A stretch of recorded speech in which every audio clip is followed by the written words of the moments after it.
మాట్లాడితే కానీ ఈ టైంలో మాట్లాడకూడదు అనేటువంటిది కూడా చెప్పచ్చు. అట్లా అయితే ఇక్కడ వీళ్ళ ఉద్దేశం అది కాదు. ఒక వాలంటీర్ని చూడగానే జగన్ చూసినట్టు ఫీల్ అవుతాడు వాళ్ళు. అది అసలు కనబడకూడదు. అది ఎక్కడ విచిత్రం, అసలు అర్థమే ఉంది దానికి. వాలంటీర్ని చూస్తే జగన్ చూస్తాడండి. ఇప్పుడు రేపు పొద్దున్న జీతం డబ్బులు ఇవ్వకపోవడం వల్ల ఆ వాలంటీర్ని కనబడకుండా పోతాడు ఆ ఏరియా నుంచి. అంతే కదా. ఇంకా నయం వాలంటీర్లందరినీ కూడా ఈ రాష్ట్రం నుంచి ఎక్కడికన్నా విడుదల ఏర్పాటు చేయాలి, వాళ్ళని బయటకు కనబడి అయ్యేదాకా ఇప్పుడు విగ్రహాలకు ముసుగులు వేసినట్టు వీళ్ళకి కూడా ముసుగులు వేయాలని అడగల, అట్లా అడిగేవాళ్ళేమో.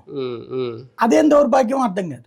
ప్రాక్టికల్ గా ఈ పాపంలో ప్రధానమైనటువంటిది ఏంటంటే బుర్ర తక్కువ బ్యూరోక్రాట్ అనమాట. బుర్ర తక్కువ బ్యూరోక్రాట్ కాదు, కుల అహంకారంతో పేరుకుపోయి సాధారణ ప్రజలకు సంబంధించినటువంటి సామాన్య కష్టాలని ఒక బ్యూరోక్రసీ మైండ్ తో చూసినటువంటి నిమ్మగడ్డ రమేష్ కుమార్. ఐఏఎస్లకి ఏం తెలుస్తుంది ఆషామాషి వాడి కష్టం.